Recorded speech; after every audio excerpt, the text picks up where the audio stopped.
So today I'm behind the wheel of the 2022 Lexus LC 500, the convertible model, and I'm going to showcase the interior of this thing. So starting as I normally do from left to right.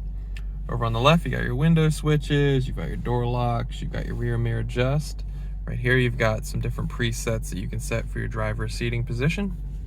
You got your door latch up top. To the right of that, you've got the trunk release as well as the gas tank release. Tucked up top here is the gauge cluster dim level as well as the odometer trip reset button.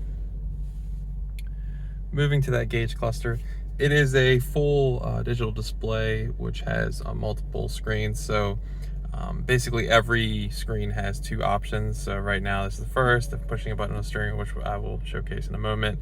It slides it over and showcases more information on the right.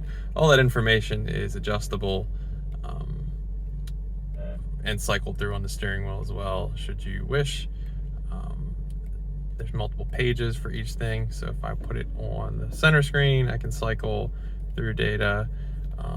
But for most part, it's mainly on the left. So if I go all the way over to the info screen, that's the gear position. As you can see, it's first gear. Let me put it in park. Got a sway warning, tire pressure for all four corners, the blank screen, drive info 1, drive info 2, the eco indicator, engine oil temps, G-force of the vehicle, and back to that gear position, which is blanked out now because I'm in park. This screen drastically changes depending on the drive mode that you're in, mostly for the sport and sport plus modes. So right now it's in normal. If I switch it down to comfort, you can see the indicator right there is changing between what it's in. Eco makes it a little blue, and it's switching up to sport, kind of livens it up with some color, and then sport plus brings the most color, kind of mimicking that LFA like display. Backing away for a second, how is adjusting the drive modes is up here, this little knob. So pushing in brings you to normal, pushing again is custom, and I'll showcase how you can adjust your custom mode to be however you like. Switching it down, comfort, down again, eco, up sport, S, and then sport plus. Over on the left side, you have a snow mode, as well as that's how you push in and you get traction control off on the vehicle. On the steering wheel, how is adjusting basically everything up there. This button right here, you push it, kind of slides it over like LFA like, and then this is how it's going through the different pages, and up and down will adjust if a page like the driver info page has multiple screens you can adjust through. You can go up and down right here. You got your phone, talk, volume controls over here, tuner knob over on the right, mode, lane assist, the cruise control distance, and the cruise control options over here as well. You have paddles on the back of the steering wheel for gear changes, so down and up, obviously, minus and plus on the back of the steering wheel. Give you a better look at the steering wheel. There is a parking brake latch hidden right here. Engine start stop button behind the steering wheel.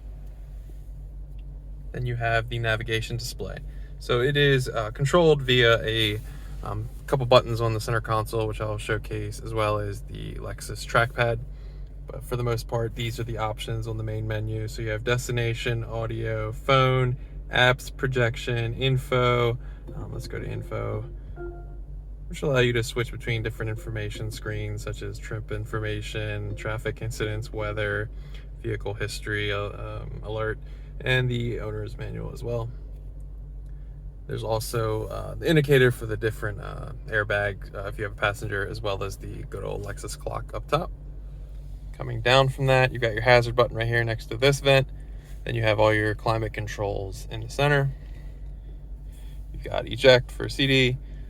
This has a Mark Levinson surround sound system throughout, which you can kind of see the speakers when I get to the passenger side, but it's branded right here. Right here is a hidden cup holder. We go to the left a little. So this is the gear lever with a park button. So this gear lever, putting your foot on the brake, can adjust between reverse, neutral drive, and then shifting back will allow you to adjust on the paddles on the back of the steering wheel. You cannot adjust from the gear lever right here. There's the hold button as well for, I like it at Stoplights, if I have a long commute, it lets me rest my leg. You push it, put your foot on the brake, or you put your foot on the brake, you push it, you can release your foot, stretch your foot, and then put your foot back on the brake and release the vehicle. Basically, it's like a parking brake, temporary parking brake for you at a red light. Overall on the right is where all the media options, the trackpad, which I was mentioning when I was talking about the navigation. So you have quick select buttons, radio, media. This is your tuner seek track button for different tunes, tune knob, power and volume knob right here. Some other preset buttons, map, the menu, which is I displayed, and this is your good old trackpad. Right here, you've got the hidden little spot for the roof. So pulling back on this, you got to hold it, and it'll display kind of like your status on the center display on how long you basically have to hold it. And this button will release or lower and raise all the windows in the vehicle after you put the windows up, or the roof back up. Then you have center console spot. So this is, I guess, where you can put a phone, something else, and then you can flip it open, which reveals some USB slots, a regular old and an aux cord as well. There's a smoker's plug right here too to make it go up nice, and it does it on its own. Over on the passenger side, you got your glove box, which isn't kind of releasing because I have a book bag tucked under there at the moment, but my book bag's kind of jamming it up right now, but that releases the glove box. There we go. Actually, there you go. Pushing my book bag.